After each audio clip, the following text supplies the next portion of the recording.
Lipo going in my pocket. You can see right there. Make sure. Oh, GPS.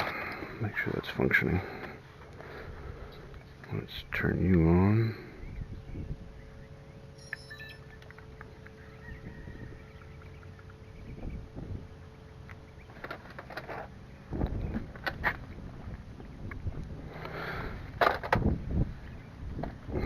Hopefully that's discernible.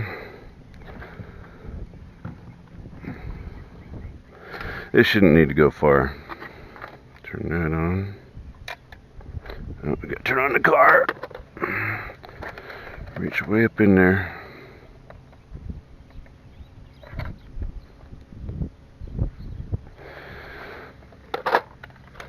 Okay, so this is factory stock. Only thing that's allowed in this class, for those who do not know, is modifying what is already in the car, and you can put in a modern radio. Right. Okay, we're getting data here. So, let's see. Oh, we recording on this one too, just in case. Can never have too many cameras, just to make sure. Oh, goodbye. No, turn you back on.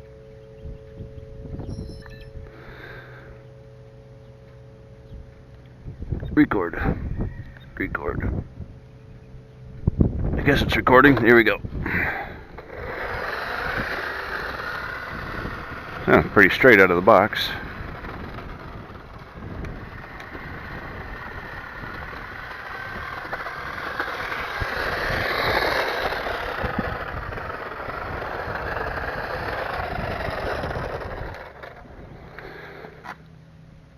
Okay, read. I cannot see that. Speed.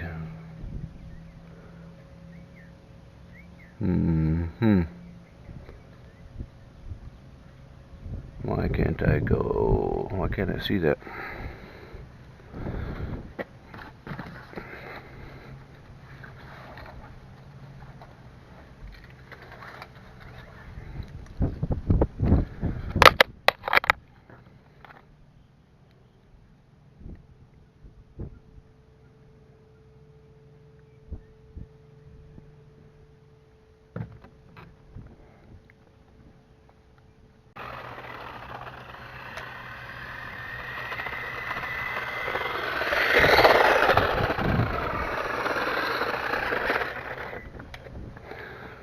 Let's do read. Doesn't say anything. Let's go speed. Okay.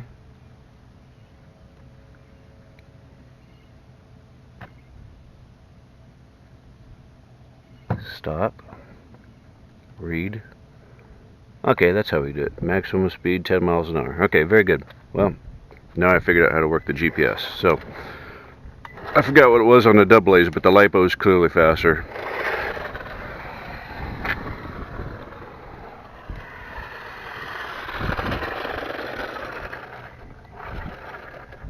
And we'll do it one more time just to make sure, so that way I can kind of get a track. Stop. Start.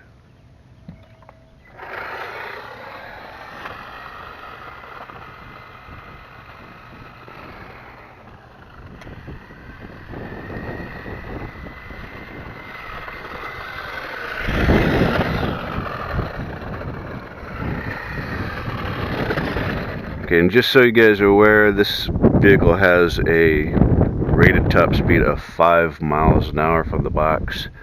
Stop. Oops.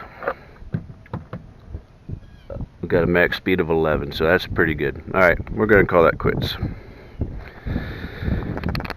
And just to show there's no funny stuff up in here, we did remove the battery, so those are, hopefully this camera is working and aimed properly, and then that's it. Just one little lipo. Nothing else in there. the motor's basically been swapped location and the gears are swapped from inside. Well, anyway, I'll let you guys figure that out. If those of you who want to experiment, I got 2 more things I can do to make that faster, that's for sure. And let's turn you off. Goodbye.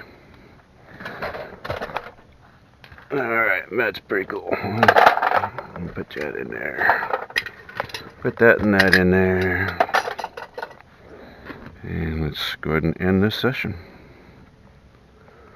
And turn this off.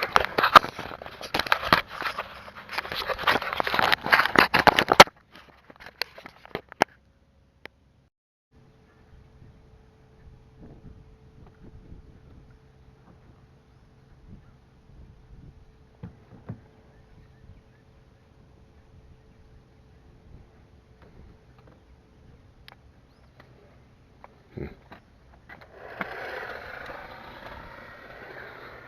7.5, 8 miles an hour. Okay. 8.3.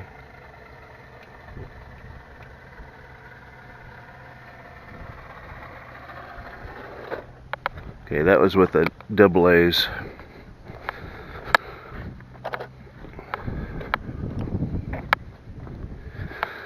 Okay, so we got 8.3. I don't know, there's got to be a way to record that. We'll take these out of here.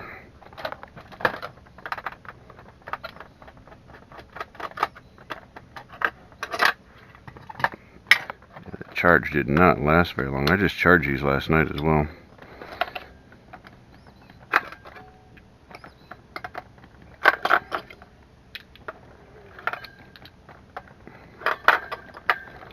We'll just leave that right there. Grab the lipo.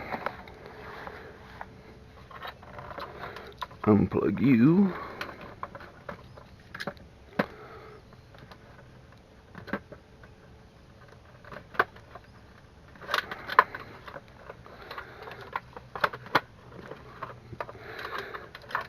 Yeah.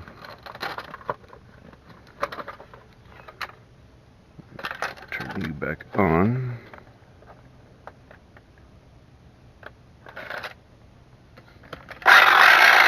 That sounds a little bit faster.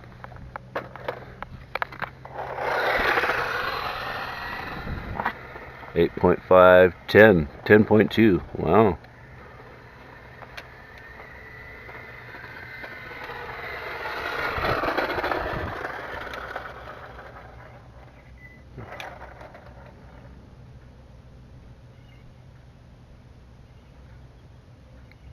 Try that again.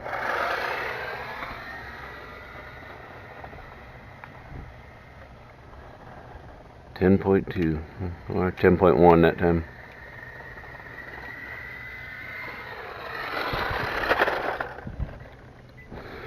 .2, but why isn't it recording? Test can only be initialized when vehicle is at a standstill. Drag, track. Let's do the track. Let's do that. Maybe I'm doing... Let's try it again, without having to look that way. First official run with a GPS, and it did a lot better than I expected it to. I was expecting 7, maybe 8 miles an hour. I believe I achieved 8 miles an hour on the AA batteries. The runtime was very short. I think these batteries are very old. And then I popped in a lipo and I got a recorded top speed of 11 miles an hour.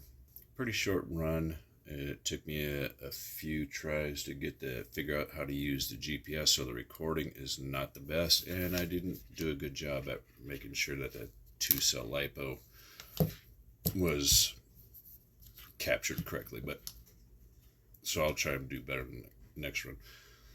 But just to kind of briefly go over, in case it didn't show up clearly, the motor was swapped from, well, my physical right condition, looking at it from this position, to the left position, and the gears inside the gearbox were kind of moved around to achieve a higher top speed. For right now, I'm just using a cheap all-in-one ESC and receiver with a servo for this stage of the build. This is factory stock class, and this class is designed to keep things within a very low budget and help people just use their imagination to achieve the most speed without spending a bunch of money, and in actuality technically no money. You could do this with the Barbie remote control if you wanted to. I mean, other than what you spent on the car. So it really didn't cost me anything extra. You might have to resolder some wires like I did, but it is what it is. I don't recommend the AA batteries. I don't recommend it. You are going to lose, I don't know, 3-4 miles an hour easily. If so, that's not even an option unless you're trying to get traction. Maybe these might become good weights for in the future when I upgrade to the next class, which will include suspension, so on and so forth. So 3 different classes, factory stock. You keep everything the same, just like it is. You just swap pieces around inside the gearbox, and you can add a modern radio. You can add ball bearings if you can find a place for them. Showroom stock retains the original tires, but you can add suspension. You can add your own gearbox and your own gears, whatever you want to do. You can add aero if you want to add aero, and try and do a better job than I did on the recording. You know, get your battery in there, try and show that it's a 2S lipo, and then hopefully you can make a video of the speed run recorded unedited, right? So, but I'm going to do 2 more things before I give up on this. The contest ends in December 1st, 2025, so I got plenty of time. I got 2 more tweaks, so I'll see if I can improve upon the 11 mile per hour run, and either the motor's going to go up in smoke or the ESC is going to go up in smoke, more than likely. We will see what happens. But there's a 3rd class called Unlimited. Unlimited, you can do anything. You can make it 4-wheel drive, use your own tire and wheel combination, whatever motor you want to run. You want to run EDFs, you want to run drone motors or propellers, whatever the case may be. But your tires, if you're going to run big Arma Outcast tires or Traxxas tires or something like that on the back of your vehicle, then you need to make wheel flares that cover them. Your tire cannot stick out past the wheel well, no more than 5 millimeters or 1/4 of an inch. So keep that in mind, right, to try and keep things fair. Because I know somebody out there is just going to try and bolt the body onto their favorite high-speed car, and that's not at all how I designed it. You should retain as much of the chassis as possible, except where needed to modify for suspension. Like I'm going to be, I want to try and leave as much of this smooth as possible, because that's going to create a nice airflow. I don't know, that's just me. I think that's going to be an advantage later on in the future. And I'm going to have to do something to tuck these tires inside so we can get some suspension travel. So there's going to be some body work to be done in there. Other than that, I hope you guys enjoyed. Kind of a little bonus feature at the end.